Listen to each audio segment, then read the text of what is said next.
Hello and good morning, evening or afternoon, depending on when you are tuning into this latest episode of Edie's Susty Talks, our video interview series designed to keep us all feeling a little bit more connected to the global sustainability conversation throughout COVID-19 and beyond. And I'm delighted to be on an international call today with Maria from FRIDA, the Young Feminist Fund. So I guess a good morning to you, and sorry for waking you up so early for this call. Good morning, and it's good. I like early mornings sometimes. You're the complete opposite to me, especially for the big questions that we're going to be tackling today. So Maria, at FRIDA, I know that you lead the climate and environmental justice work for the fund. So I think the best place to start would probably be with those terms. So we've heard a lot about these terms, especially over the past 2 years or so here in the UK. I know obviously that other nations and other groups have been working on this for much longer. So I wanted to hear about how you personally define climate and environmental justice, and what the difference is between that definition and the definitions that, you know, some nations are beginning to talk about. Yeah, thank you for that question, Sarah, and for just granting us this space here in Susty Talks. I think that when we talk about climate justice, we're talking about big, broad frameworks. We're talking about acknowledging that the current climate crisis is a human-made problem that can be historically traced back to colonization of territories, of bodies, for the sake of profit and accumulation. So when we think about climate justice, we look at the historical responsibilities that this framework gives us, especially looking at how industrialized nations today have had the right to pollute over the exploitation of natural goods and the enslavement of indigenous people, of Black communities, and just the cheap labor that capitalism allows.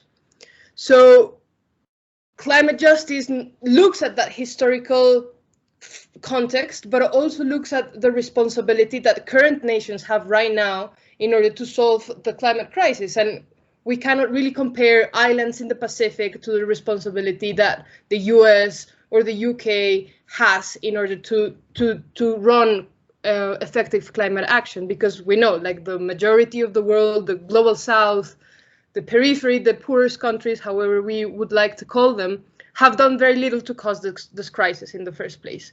Right. So when we think about climate justice, we're talking about equity and justice, and how, like, what is the fair share that each of these nations, each of these societies has to solve the problem. And we're also talking about climate crisis not only as a issue of carbon emissions and accumulated greenhouse gases in the atmosphere, but actually we're talking about the expression of many different systems of oppression and injustices that have come together to show us that the world that we live in is unsustainable and it's unfair for the most majority. So we're talking about a framework of systemic change. When as climate justice movements we call for systemic change, we're talking about redistribution of wealth at a global level. We're talking about reparations to Black and Indigenous communities. We're talking about decentralization of power at different levels. And this is why we call this a systemic change. Obviously, one of these systemic change, and one that I closely work at, is the transformation of patriarchal politics and norms that still keep on devaluing the participation, perspectives, and narratives of women, of youth, of other gender minorities, all across, right? From science to politics to activism. And that patriarchal mindset that sees things as vertical, extractivist, and devalues just other ways of being. So I would define climate justice in that broad sense. And to go to your second question of what parts of this definition aren't necessarily existing very much in international agreements or policy spaces, I want to make 3 points there. One is that, again, when we hear in international spaces that the climate crisis must be tackled by reduction of carbon emissions, it's still very limited. It's still a techno fix that is often, and we're seeing it being resolved through market mechanisms or through geoengineering options. But the truth is that these alternatives of technology and market fixes are just looking at the symptom of the climate crisis. Yes, they want to reduce carbon emissions, but they are not looking at the root causes of the climate crisis, which again go back to exploitation, capitalism, accumulation of both people and ecosystems. So my second point to that is that when we work and when we see what ecofeminist movements and activists around the world are saying about the climate crisis, we're seeing that there is a compounded web of life, right? That it's just that solving the climate crisis is just not about a technical fix, but actually, a dismantling of violence all across. A shift that must happen again by eliminating white supremacy, by eliminating commodification of nature or gender-based violence. So ecofeminist movements and activists have been calling for an intersectional climate justice. And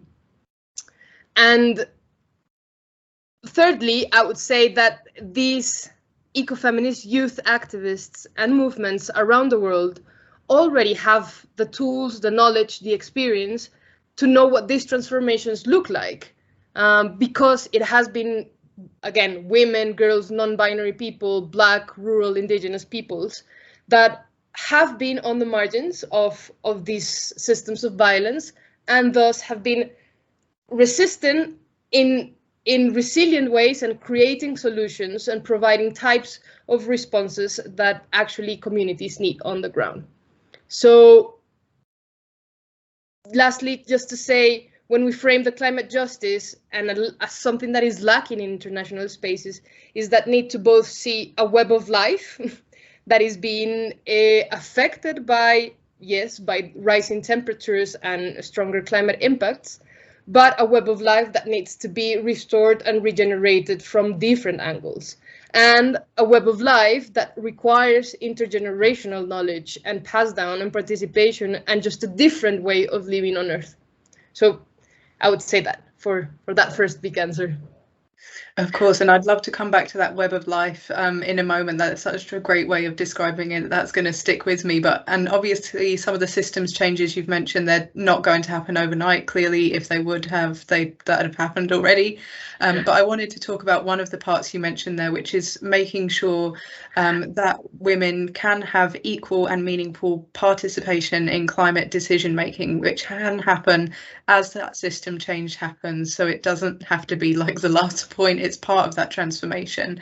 And I wanted to ask how you think that can happen ahead of COP26, because essentially here in the UK as hosts, the government originally put forward a male-only COP26 lead unit. It was baffling for all women in this space. It did change, but only after campaigns like She Changes Climate, which I've been following closely. So I wanted to ask if that picture is really any better anywhere else. I know your expertise lies in Colombia and in the US, and what can be done to help nations advocate for this inclusion in that decision-making process? Yeah, that's a very good question, and I'll respond also by parts. But for example, the UK's COP presidency has a big responsibility in ensuring that if the COP goes ahead, there is meaningful participation of Global South women and young activists that are actually working on the ground, really, to attain what we call climate and environmental justice.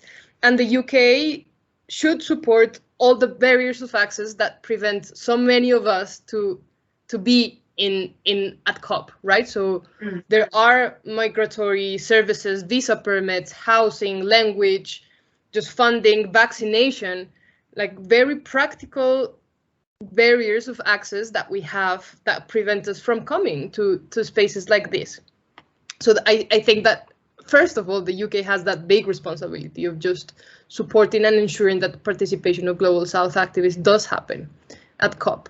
Then another way that is quite important to acknowledge is the fact that there's so many local groups in the UK right now, in Scotland, doing very impressive efforts to increase meaningful participation of activists. So the COP26 coalition should be way more supported than what it is right now, because it is actually organizing the civil society's participation in that space. And I would say that, I mean, it's important to realize that the participation of women and youth all across in this decision-making spaces, from local to regional to international spaces, is crucial even beyond this COP, right? I would say that the fact that there is so many local initiatives right now on just food sovereignty, land protection, water protection is impacting, and women and youth should be sitting not only at the table, but as you said, like be main participants of decision making from the very start.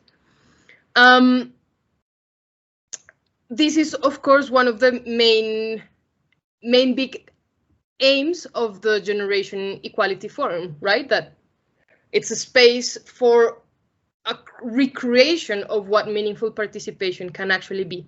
And I think that governments and bilateral organizations, media, academia, the funding world, there needs to be a commitment, a real commitment to resourcing this participation and putting resources, funds, in the hands of these women and youth, passing the mic, ensuring that they are at the table, making them visible, listening to their voices, uplifting their narratives, respecting their actions. I think there's a bunch of things that, in this case, the UK can do, but also all across.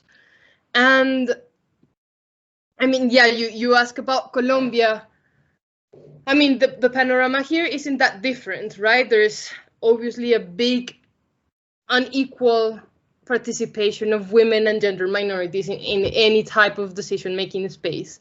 Right. There is much more increase in recognition of women, of social leaders, of youth activists that are really working on incredible alternatives to the climate crisis, like water and land community management, biodiversity restoration, agroecological projects, clean energy production, healing. There's a lot of healing, there's a lot of inclusion, there's a lot of racial representation and education. And these people, I think, should be way more recognized, should be way more resourced and funded.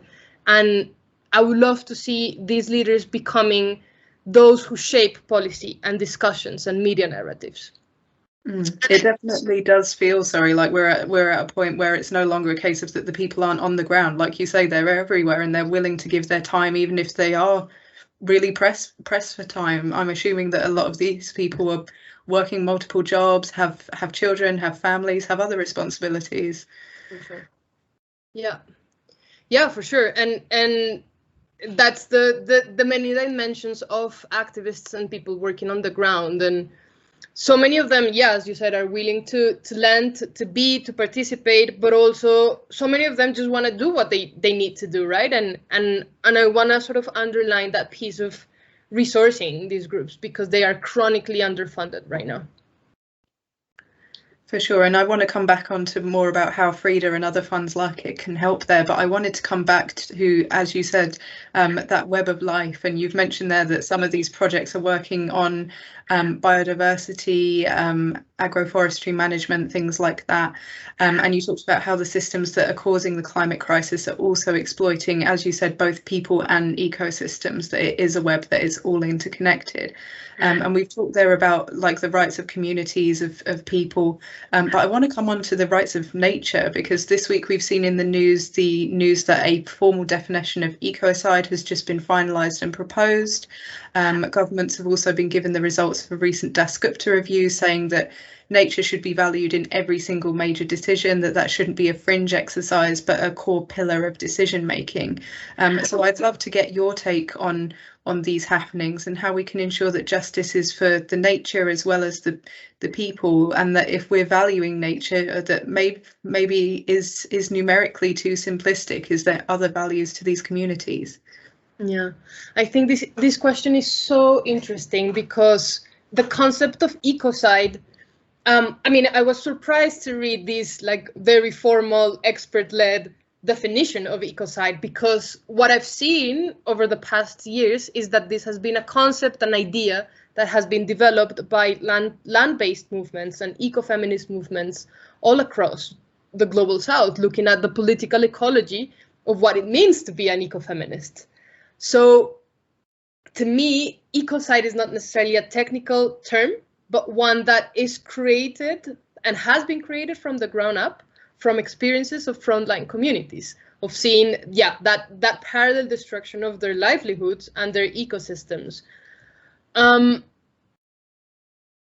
I would say that for these grassroots communities, ecocide also captures the long-lasting impacts of colonization, right? Particularly the ones that have the ecosystems and the racialized bodies that have endured exploitation, slavery, extractivism, and neoliberalism.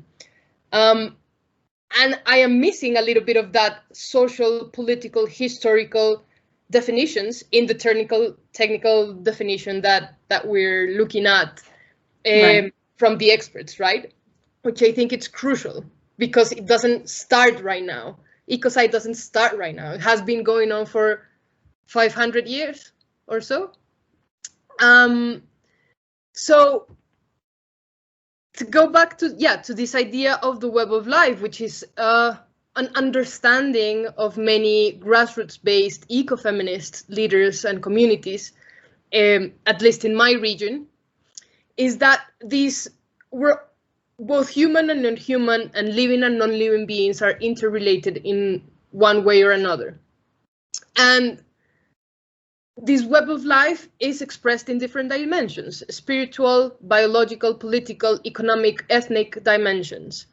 So when we go back to the definition of ecocide, so that we can define nature in numerical terms or in calculations, I understand why, like, from an economic argument, it would be useful to have these types of calculations. However, I guess my concern is that what we have seen in the past years is that this is a great leap for the green economy, right? That often leads very greenwashing efforts, so that pollution can still happen. Industries can still pollute, countries can still pollute, and have the right to do so if they can basically afford what nature's values is, no? The economical value of nature, the economical price of nature. So I am afraid that this term that has been developed for so long in such profound, deep-rooted ways in movements in ancestral understanding of life on Earth can be co-opted and can be easily seen as, yeah, like more than simplistic, I think a dangerous way of nature's commodification. And to be honest, I would say that it's not that complex, right? Like, ecosystems shouldn't be destroyed for the sake of profit and development. We know this. Fossil fuels must stay in the ground if we really want to avert catastrophic crisis in the next decades. And I wonder if it's really needed to measure the economic value of nature, or just really act and be committed to the fact that we really need a transition, a just transition away from fossil fuel dependence that actually centers energy democracy and that gives access to clean energy to the most marginal communities, which are the majority of the world, and centering their decision making in how this energy is produced, basically. Well, I guess a lot remains here to see in that space. Obviously, everything that you've said completely makes sense, but I imagine that things will move quite quickly in the next few months. So in the UK, we've had a big report out from the Climate Change Committee this month saying that, you know, if it literally doesn't move in the next few months, and it isn't that blanket, like that this is bad and it needs to be banned by X date, and that ban needs to come in by X date, we're just not going to do it. So I'll be busy waiting for that. I just wanted to finish on, I realise we've covered so much big ground, and I wanted to talk about the role of funds and networks and organisations that operate in those ways, like FRIDA, have to play in delivering that systems change and pressing governments to join up their approaches and be more ambitious and realise that these issues are ultimately interlinked. Yeah, that's also a big question that I'll try to be a bit more concrete. But I mean, the funding world, the philanthropic world, has tended to be way more supportive of large scale and conservationist climate solutions that only see the technical separated aspects of the climate crisis and doesn't include that huge web of life that we have just been talking about. And actually, there's no current data on how much like youth-led work on climate and environmental justice is resourced. There is no data of how much they received. There is no data of how are youth movements or women movements or ecofeminist movements receiving these resources. And the data that we have that has been developed by ecofeminist coalitions, both comprised of funding and grassroots-led women groups, is from 2014, which only says that 1% of the world's environmental funding is directed to women-led efforts on this front, which is, to me, just outrageous to think about it, right? Like 1% leaves 99% of funding going out to initiatives that are actually not solving the root causes. So right. Funding from spaces like FRIDA are putting flexible and core and sustainable funds directly in the hands of activists and community leaders on the ground. Why? Because we believe in respecting their autonomy, we believe in respecting the expertise that they have of their own context, and because we trust their guidance, because we want to be allies of movements, which I would say our premise is that ultimately these young feminist movements in particular are shaping political, narrative, social, economic spaces all around. So if granted more access, more resources, more opportunities, we could see major transformations all around the world. Well, that's a nice positive note after all of that systems change we've been exploring. So I'm going to end the interview there, and I hope to catch up with you again, Maria, ahead of COP26. But thank you so much for your time today. For sure. Yeah, thank you, Sarah.